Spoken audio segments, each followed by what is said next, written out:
दोस्तों, आप एक चौंका देने वाला वीडियो जब आपके सामने आएगा तो आप भी हैरान व परेशान हो जाएंगे कि यानी आप सुप्रीम कोर्ट के जज ने जो बाबरी मस्जिद का फ़ैसला दिया था राम मंदिर के हक़ में, आप सुनेंगे तो आपका दिलो दिमाग जो है हैरान व परेशान हो जाएगा।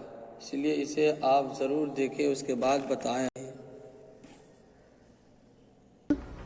छोटे से साइज के चीफ जस्टिस, उनको भी लगा कि आज पूरा घुमा ही दूंगा मैं इसको। इधर जा, इधर जा, इधर जा, इधर जा। पूरा देश देख रहा है कि वो चीफ, और वो क्या कहते हैं, बताइए जज साहिबान कहां बैठ के फैसला देते हैं? यहां बैठ के देते हैं। यहां कैसा है, ये कैसा है?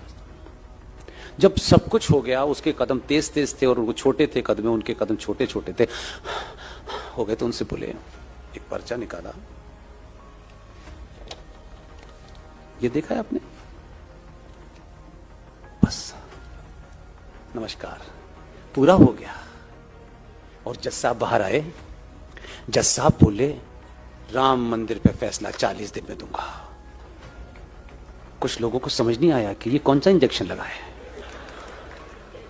और फिर 40 दिन के बाद फैसला आया, राम मंदिर यही बनेगा, यही मंदिर है।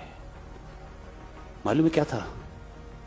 सत्ताएं सिर्फ ऑफिस में बैठ करके नहीं चलती हैं।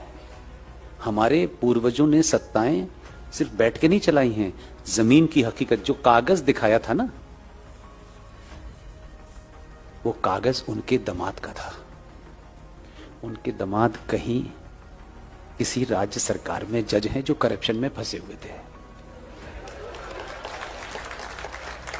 और देखिए, इसमें ईमानदार है वो। नहीं, उसकी ईमानदारी बता रहा हूं, आप पहले से हंस रहे हो। वो ईमानदारी देखिए उसकी कितनी है। जैसे ही उन्होंने फैसला दे दिया, हम आप भारत माता की जय, हम सब खुशी खुशी घूम रहे थे, लेकिन पीछे का जो होमवर्क है वो नहीं पता किसी को। उसने फैसला देने के बाद निगाह गड़ा के रखी कि ये रिटायर किस दिन होने वाले हैं। वो जिस दिन रिटायर होके तेजी तेजी से बाहर आए और घर पे पहुंचे, वो ये जानता है मनुष्य मनुष्य है, उसमें लालच भी है, उसमें सब कुछ भी है, उसमें द्वेष भी है, उसमें बदला भी है। वो कोई खाली नहीं छोड़ता, पता नहीं कब बहक जाए। बहकने के तो पैसे लगते नहीं। वो घर पहुंचे, घर पहुंच के उन्होंने कोट टांगा, रिटायरमेंट समाप्त हो गया उनका।